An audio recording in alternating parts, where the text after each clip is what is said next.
Hey guys, Rome Guruji here. और आज इस वीडियो में मैं आपको मार्केट में जितने भी अवेलेबल फोन्स हैं, जो फेमस फोन्स हैं, उनके यूआईस में क्या मेजर डिफरेंसेस हैं और आपको कौन सा लेना चाहिए, इस पे एक वीडियो बना रहा हूं। और शुरू करने से पहले अगर आप यहां पे नए आए हो तो सब्सक्राइब बटन और बेल आइकॉन जरूर दबाइए और शुरू करते हैं। मार्केट में काफी फोन्स अवेलेबल हैं, हर हर साल महीने इतने ज्यादा फोन रिलीज होते हैं कि आप कंफ्यूज हो जाते हैं। और इस हर फोन में अपना एक यूआई होता है, अपनी एक स्टाइल होती है और अपना एक लर्निंग कर्व होता है। तो आपको कौन सा लेना चाहिए, इस पर आज डिस्कशन करेंगे। एक सिंपली मैं आपको बताऊंगा कि इन यूआईस में डिफरेंस क्या है और आपके लिए कौन सा अच्छा है। ठीक है, तो आजकल इंडस्ट्री में कौन से फोन सबसे ज्यादा बिक रहे हैं, तो हम एक सिंपली एक आइडिया ले लेते हैं। पहले तो सैमसंग। सैमसंग एक काफी एलीट ब्रांड है जो हर एक प्राइस रेंज में फोन बनाता है, तो काफी इंटरेस्टिंग। शाओमी, इनके note 9, note 8, note 8 pro, note 7 pro, note 9 pro, हर एक प्राइस रेंज में इनके भी फोन्स हैं। इसके बाद आता है रियलमी। रियलमी भी सेम चीज, नार्जो तक, मतलब चीप से चीप फोन बनाते हैं, कॉस्टली से कॉस्टली फोन बनाते हैं, तो ये भी आ गए। अभी इसके बाद आता है एप्पल आईओएस। मतलब ये बहुत सारे लोग नहीं खरीदते बट इसकी कॉस्ट इंडस्ट्री शेयर काफी हो जाता है। इसके बाद हम ले लेते हैं आईकू है, जो एक ही फोन है इनका मार्केट में अभी, बट काफी लोग खरीदते हैं बिकॉज ये एक काफी वैल्यू फॉर मनी फोन है, तो इसके बारे में बात करेंगे। नया एंट्रेंट है इसमें। और one plus, obviously one plus, कैसे भूल सकते हैं वन प्लस को। इनका इस सब में सबसे फेमस ओएस है Oxygen OS. So now that we know कौन से सारे ब्रांड्स फेमस है, यूआई की बात कर लेते हैं। तो सबसे पहले आते हैं ऑक्सीजन ओएस पे। तो मैं ये ओएस इधर तक कैसे पहुंचे कि हिस्ट्री बताता हूं, क्योंकि काफी लोग मेरे वीडियोस पे भी कमेंट करते हैं कि आईकू यूआई ऑक्सीजन ओएस से क्यों नहीं हो सकता वगैरह वगैरह। तो जो वन प्लस का ऑक्सीजन ओएस है, राइट, वो काफी टाइम में मैच्योर हुआ है। वो एक ही टाइम के रिलीज में इतना बढ़िया नहीं हुआ। तो जब वन प्लस ने अपना पहला फोन लॉन्च किया, उन्होंने साइनोजन मॉड के साथ लॉन्च किया। तो जो लोगों को पता नहीं है, साइनोजन मॉड कुछ साल पहले बंद हो गया।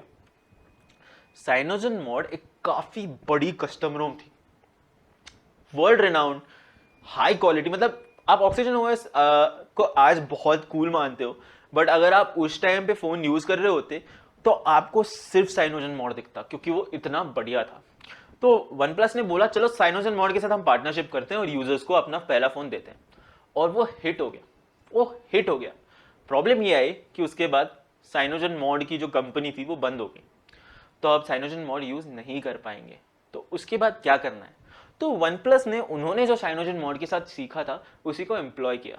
उन्होंने क्या किया, जो स्टॉक एओएसपी इमेज होती है जो गूगल रिलीज करता है, ओपन सोर्स होती है, उसको एडिट कर सकते हैं, उन्होंने वो स्टॉक एओएसपी इमेज ली, गूगल के साथ उनके प्रोप्राइटरी ऐप्स लिए, गूगल प्ले सर्विसेज वगैरह वाले, और लोगों को जो कस्टमाइजेशन और जो फीचर्स चाहिए थे वो सारे उस ओएस में डाल दिए। तो उससे क्या हो गया, ये ओएस बहुत एमआईयूआई की तरह बहुत थीम्ड भी नहीं था और ये स्टॉक भी नहीं था। ये इन दोनों के बीच में एक स्वीट स्पॉट हिट कर रहा था। यहां से ऑक्सीजन ओएस का जन्म हुआ। आज ऑक्सीजन ओएस ने इतने सालों का यूजर फीडबैक लेके खुद को इंप्रूव किया है to be one of the best OSs in the market. तो ये one of the best OS है मार्केट में, और इसका रीजन ये है कि ये ओएस लोगों को क्या चाहिए और लोगों की नीड क्या है, ये हर रिलीज से पहले देखता है।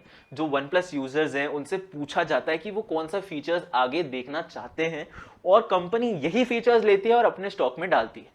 तो डिफरेंस क्या होता है, ये बहुत थीम नहीं होता है। जो कस्टमाइजेशन होते हैं वो बेसिक होते हैं बट यूजर नीडेड होते हैं। तो ये काफी स्टॉक के क्लोज होने की वजह से बिल्कुल हैवी नहीं होता, काफी स्मूथ होता है। और लोग जो कस्टम रोम में ढूंढते हैं फीचर्स, वो वन प्लस अपने स्टॉक यूआई में डाल देता है। कैसे, वो लोगों से पूछता है, वो डेवलपर्स से पूछता है, वो डेवलपर्स को फोन भेजता है। इससे आपको अगर पता चलेगा, आपको एक काफी बढ़िया कस्टमर फीडबैक मिलता है, काफी एक बढ़िया कस्टमर फीडबैक सिस्टम मिलता है। और उस वजह से ऑक्सीजन ओएस आज के टाइम में ना बहुत थीम है एमआईयूआई की तरह, ना स्टॉक है बिना कुछ फीचर्स के, एक बीच में स्वीट स्पॉट में। तो ये तो सबसे बेस्ट ओएस है ऑनेस्टली। इसमें आप आइकॉन पैक चेंज कर सकते हो, इसमें आप हर चीज कस्टमाइज कर सकते हो, पर ये ऐसी कुछ चीज कस्टमाइज करने नहीं देता जिससे फोन ब्रेक हो। तो ये काफी बढ़िया ओएस है, काफी कैलकुलेटेड है, पर अगर आप अभी लेना चाहते हैं तो आपको ये पता होना ज़रूरी है कि ऑक्सीजन ओएस अपना जो स्टॉक लाइक अपीयरेंस है उससे मूव करके MIUI वाली साइड ज़्यादा जा रहा है। अब वो एक कस्टमाइज हाईली थीम्ड ओएस बनने वाला है एंड्रॉयड 11 के साथ, तो ये ज़रूर याद रखिएगा। इसके बाद हम आते हैं Redmi MIUI। MIUI जितना पुराना ऑक्सीजन ओएस का एक नाम है उतना ही पुराना MIUI का भी नाम है। MIUI काफी चाइनीज सेंट्रिक ओएस था और टू अ सर्टेन डिग्री आज भी है। तो चाइना में जो Xiaomi के फोन रिलीज होते हैं वो बिना गूगल सर्विसेज के रिलीज होते हैं, तो जो ओएस बनता है वो काफी सेल्फ रिलायंट होता है, उसमें जो सारे फीचर्स होते हैं काफी वेल बेक्ड इन होते हैं। तो अगर आप बाकी कोई फोन का एक बहुत ही थीम्ड टाइप का ओएस देखोगे तो उसमें कुछ कुछ चीजें जो काफी ब्रोकन लगती है, MIUI में उतनी ब्रोकन नहीं लगती। रीजन बीइंग कि चाइना में जब वो लॉन्च होता है वो एक ही कंपनी सारे फीचर्स बनाती है। इंडिया में आते आते क्या होता है, गूगल सर्विसेज आती है, तो उसमें क्या होता है, अनदर कंपनी गेट्स इन्वॉल्व। तब भी आज की डेट में MIUI 12 काफी स्मूथ है, पर आपको एक चीज ये भी याद रखनी होगी, वो एक कंपनी दैट इज एप्पल से काफी चीजें अपने OS में डालने की कोशिश करते हैं और काफी एक सिमिलर लुक करने की कोशिश करते हैं। इन एनी केस MIUI में काफी इंप्रूवमेंट्स आई है ओवर द ईयर, बट ये अभी भी स्टॉक के पास नहीं है, एक हाईली थीम्ड है, तो ये काफी हैवी हो जाता है। बट इस OS में जो चेंजेस आई हैं जो आपको जाननी चाहिए, वो पहले तो है कि अब इसमें बूटलोडर अनलॉक बहुत इजी कर दिया है, बिना कोई प्रॉब्लम के आप बूटलोडर अनलॉक कर सकते हो, कस्टम रोम डेवलपमेंट बहुत ज़्यादा है। तो ये जो कुछ चीज़ें वो काफ़ी अच्छी है, जिसे अगर आपको ये थीम्ड OS पसंद भी ना आए तो आप एक स्टॉक रोम डाल सकते हो, कस्टम रोम डाल सकते हो और वो काफ़ी बढ़िया भी चल लेगी, ठीक है। पर अब आप बोलोगे ये तो OnePlus UI से थोड़ा ही मतलब थीम में डिफरेंट, नहीं। अगर आप Redmi का MIUI यूज करेंगे तो वो OnePlus से ज्यादा फीचर्स देगा। इसमें कस्टमाइजेशन बहुत सारे हैं, बहुत, इसमें थीमिंग कर सकते हो, इसमें कस्टमाइजेशन बहुत सारे हैं, इसमें फीचर्स तो बहुत ही ज्यादा है। तो अगर आप एक OS की तरह से MIUI को जब देखोगे, extremely high features, extremely high customisation, also very heavy, so performance में थोड़ा सा ड्रॉप आ सकता है। अदरवाइज काफी सीमलेस एक्सपीरियंस है इनका और काफी ज्यादा फीचर्स और कस्टमाइजेशन है। तो अगर आप OnePlus और MIUI में कंफ्यूज्ड हैं तो आपको चूज करना है कि आपको सिंपल और फास्ट चाहिए या आपको customisable and a little slow चलेगा, तो दोनों में से आपको चूज करना है। इसके आगे हम जाते हैं Realme UI। तो Realme UI एक ओप्पो के कलर OS से काफी चीजें लेता है बट काफी चीजें शेयर भी कर देता है। तो Realme UI अभी भी काफी डेवलपिंग स्टेज में, वो MIUI और OnePlus का ऑक्सीजन OS के जितना मेच्योर नहीं है, तो उतनी मेच्योरिटी आने में टाइम लगेगा, बट तब भी ये काफी एक स्मूथ एक्सपीरियंस देता है। ये कंपैरेटिवली MIUI से लाइट है बट ऑक्सीजन OS से हैवी है, तो it lies somewhere between oxygen OS and MIUI। तो ये काफी एक मिडिल ग्राउंड टाइप का OS है और इसमें लोगों को काफी स्मूथ एक्सपीरियंस आता है, फीचर्स भी बहुत बढ़िया हैं और एक्सपीरियंस बहुत स्मूथ है। तो उन्होंने अपने फोन्स के साथ Realme UI को एक बहुत ही बढ़िया तरीके से बनाया है, जिसकी वजह से एक्सपीरियंस बहुत इंप्रूव हो गया है। तो अगर आप इन तीनों में चूज करना चाहते हैं और आप ऑक्सीजन OS और MIUI में कंफ्यूज हैं तो Realme UI आपके लिए बना हुआ है, क्योंकि काफी अच्छा एक्सपीरियंस देता है और आपको बेस्ट ऑफ बोथ वर्ल्ड, हर जगह की बेस्ट फीचर्स देने की कोशिश करता है। इसके बाद हम आते हैं iOS स्ट्रिक्टली मैं बोलूं तो एक प्रोफेशनल या अगर आप मीडिया से रिलेटेड कुछ करना चाहते हैं उनके लिए बेस्ट है, बट आप एक कस्टमाइजेशन फ्रीक हैं तो आपके लिए एप्पल का iOS बिल्कुल भी सजेस्टेड नहीं। iOS जैसा स्मूथ OS कहीं नहीं मिलेगा एंड्रॉइड पे आपको। iOS is the smoothest OS। इसमें लैग देखने के चांसेस बहुत ही कम है, बहुत कम चांसेस हैं, बट इसमें कस्टमाइजेशन का कोई चांस नहीं है। इसमें कस्टमाइजेशन करने के 0 चांसेस हैं, क्योंकि ये फोन वो अलाउ करता ही नहीं। इसमें आपको एक बहुत ही सीमलेस एक्सपीरियंस मिलेगा, हर चीज एक दूसरे के साथ वेल इंटीग्रेटेड होगी।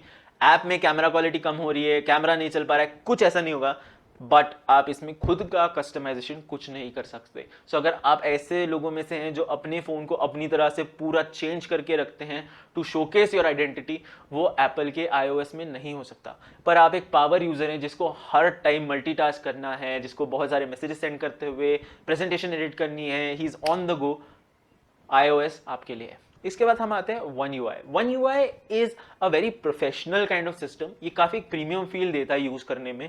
ये भी काफ़ी हेवीली थीम्ड है, बट इसको सरप्राइजिंगली सैमसंग ने बहुत बढ़िया तरीके से बनाया है। तो सैमसंग का जो ओल्ड ओएस हुआ करता था वो बहुत ही पैथेटिक था, बट सैमसंग ने अपनी मिस्टेक से सीखा और अब वन यूआई ऑक्सीजन ओएस के पास आ रहा है। काफ़ी लोगों को पसंद आता है वन यूआई, क्योंकि पहले तो उन्होंने इस तरह से सिस्टम बनाया है कि सिंगल हैंडेडली भी आप पूरे यूआई को नेविगेट कर सकते हो। आइकॉन्स, कलर्स काफ़ी पंची, काफ़ी ब्यूटीफुल भी हैं और काफ़ी एक बढ़िया फील आती है यूज़ करते वक्त। जो एनिमेशन है वो सिल्की स्मूथ है, स्टटर बहुत कम है एक सैमसंग के फ़ोन्स में, और इन जनरल जो बेक्ड इन फीचर्स हैं वो बहुत बढ़िया तरीके से। तो अगर आप सैमसंग का फ़ोन लेते हैं तो बग्स मिलना काफ़ी कंपैरेटिवली कम होता है। पर सैमसंग के यूआईस के साथ एक ही प्रॉब्लम होती है, उनके अपडेट उतने तेज़ नहीं होते जितने वन प्लस के होते हैं या रियलमी के समझ लो या शाओमी के समझ लो। उनसे उनकी कंपैरिजन में जो सैमसंग के अपडेट्स होते हैं वो काफ़ी कम आते हैं। तो ये चीज़ आपको याद रखना ज़रूरी है। इसके बाद हम आते हैं आईकू यूआई पे। तो आप जानते हैं मैंने आईकू पे काफ़ी वीडियो किया, लॉन्ग टर्म रिव्यू ऊपर है। आईकू यूआई वीवो के फन टच ओएस से दूर जाने की कोशिश करता है। इसमें तब भी काफ़ी फन टच ओएस के एलिमेंट्स हैं जो वो निकालने की कोशिश कर रहे हैं, but it will take time. ये काफ़ी इन्फेंट ओएस है। फर्स्ट आइटरेशन का 0.16 वर्जन आया है, मतलब काफ़ी यंग ओएस है और इसमें काफ़ी डेवलपमेंट की ज़रूरत है। तब भी ये काफ़ी स्मूथ और गेमिंग के लिए काफ़ी बढ़िया एक्सपीरियंस देता है। तो अगर आप एक सिर्फ गेमर हो, आपको डेडिकेटेडली गेमिंग करनी है, आईक्यू यूआई आपको हेल्प करेगा। आपके फ़ोन के टेम्परेचर्स नीचे होंगे, आपका गेमिंग एक्सपीरियंस स्मूथ होगा।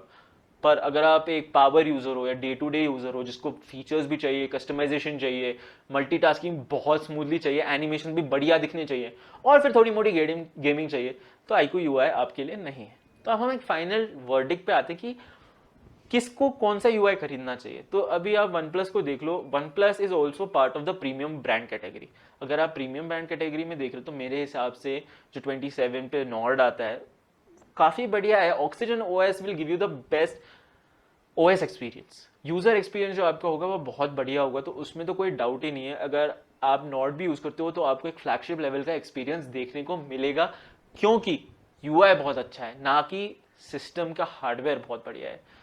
उसके बाद हम आते हैं अगर शाओमी पे, तो मैं बोलता हूँ अगर आप एक लोअर बजट या मिड बजट वाला फ़ोन ले रहे हो उसमें आपको शाओमी या रियलमी इन दोनों में से एक चूज करना चाहिए, क्योंकि एक बहुत ही सीमलेस एक्सपीरियंस देने की कोशिश करते हैं in the lower price ranges. जो छोटे प्राइस रेंजेस हैं उसमें ये काफ़ी बढ़िया एक्सपीरियंस देने की कोशिश करते हैं उस कंपैरिजन में। ना कि वन यूआई उतना अच्छा होता है और ऑक्सीजन ओएस तो मिलता ही नहीं। तो मेरे हिसाब से और ओप्पो और वीवो के जो ओएस हैं वो मैं बिल्कुल सजेस्ट नहीं करूंगा। तो इन केसेस में आपको शाओमी और रियलमी इन दोनों में जाना चाहिए अगर आपका बजट लोअर एंड में आता है। अगर आपका बजट हायर एंड में आता है तो सैमसंग ले सकते हैं या iOS की तरफ देख सकते हैं, बिकॉज एक हायर बजट में you expect everything to be premium and top notch. वहां पे अगर आप वन प्लस के फोन्स देखते हैं तो सैडली आजकल उनकी क्वालिटी कंट्रोल में काफी प्रॉब्लम आई है। ग्रीन टिंट इशू हैं, बग्स आते हैं, कैमरा अपडेट्स होते हैं। नॉर्ड में तो इतने कैमरा देख के आप अगर डेप्थ सेंसर के ऊपर हाथ भी रख दें तब भी सेल्फी पोर्ट्रेट में आती है। तो बेसिकली कैमरा का एक गिमिकी फीचर हो गया है वो। तो अगर आप एक हायर बजट वाले लेवल पे देखना चाहते हैं तो मैं सजेस्ट करूंगा आप सैमसंग या iOS इसकी तरफ देखिए, क्योंकि वो आपको टॉप नॉच एक्सपीरियंस और एक बगलेस एक्सपीरियंस देने की कोशिश करते हैं। ठीक है, इसके बाद हम आते हैं जो मिड रेंज है और जो टॉप रेंज है उसके बीच में अगर आप फोन ले रहे हैं और आपको प्राइस टू परफॉर्मेंस का चिंता है तो मैं बोलूंगा आप आईक्यू यूआई ले, मतलब आईक्यू 3 लीजिए, क्योंकि आईक्यू 3 आपको एक बहुत ही कमेंडेबल हार्डवेयर देता है 30,000 में। अब इन सारे फोन्स की लिंक्स नीचे डिस्क्रिप्शन में जरूर है और एक्सेसरीज और स्किन्स इस सब की लिंक मैंने डिस्क्रिप्शन में दी हुई है अगर आप एक यूजर हो। अब जो फाइनल वर्डिक्ट है वो ये है कि अगर आप एक क्लीन और स्टॉक लाइक फील वाला ओएस यूज करना पसंद करते हो तो आपके लिए पहले तो गूगल के स्टॉक ओएस वाले फोन्स बेटर रहेंगे जो मोटोरोला के साथ आते हैं या नोकिया के साथ आते हैं, या आप ऑक्सीजन ओएस की तरफ देख सकते हैं। अगर आप एक मिडिल ग्राउंड चाहते हैं हाईली थीम्ड और नॉट स्टॉक के बीच में तो मैं बोलूंगा रियलमी की तरफ देखिए। पर आप अगर एक हाईली थीम्ड वे में फोन देखना चाहते हो, ऑपरेटिंग सिस्टम देखना चाहते हो, तो MIUI और One UI बेस्ट है। और अगर आप एक गेमिंग सेंट्रिक फोन चाहते हो जो आपके पॉकेट में ज्यादा होल ना करे तो मैं सजेस्ट करूंगा iQOO 3 लीजिए। इस वीडियो के बस इतना ही। अगर आपको पसंद आया हो तो लाइक जरूर दबाइए। Thank you guys, see you again.